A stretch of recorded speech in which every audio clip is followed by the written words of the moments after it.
First of all, Paul says you need to be conversant with the scriptures. You need to be thoroughly conversant with the scriptures. And he goes on to explain the role that the scriptures play in a person's life. Then he says, you are conversant with my teaching, Timothy. In other words, you have followed through on what I've told you. You put it into practice. It's not just that you filled a notebook full of notes. It's just that you've made application of this teaching in your life. You are conversant with the scriptures. You are conversant with my teaching. Thirdly, Paul says, and you are conversant with my way of life. You had the opportunity of seeing Paul at work in close quarters. You know what he's like. You know what he's gone through. You know how he's conducted himself.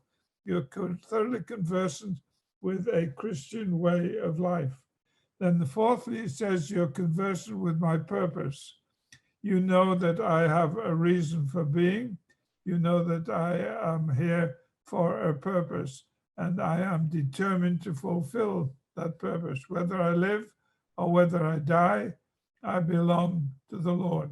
For to me to live is Christ, and to die is gain. You're conversant with that, Timothy, all right?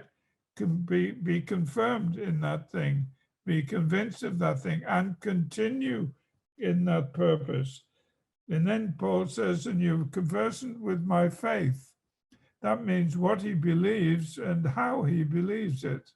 And Paul has given Timothy much information about what he believes and why he believes it, but also he has shown him how it is to be operative in his life.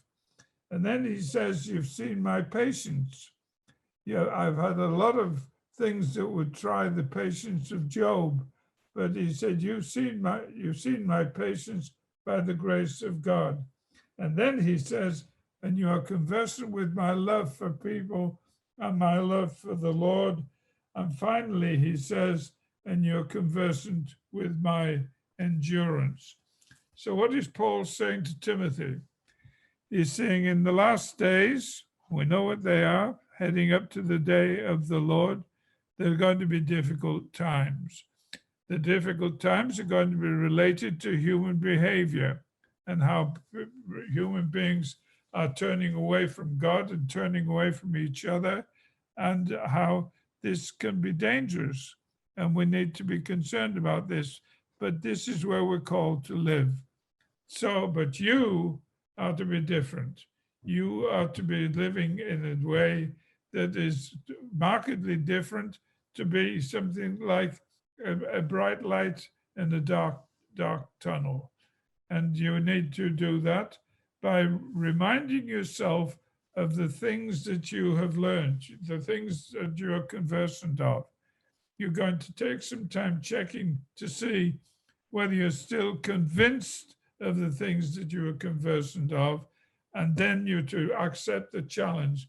As from this day on, by the grace of God, I will continue to that in that which I'm convinced that I've been conversant with ever since I was introduced to Christ. Well, that's a quick gallop through 2 Timothy 3 with whole areas that you can explore on your own if that's of interest to you. But thank you for listening, and God bless you.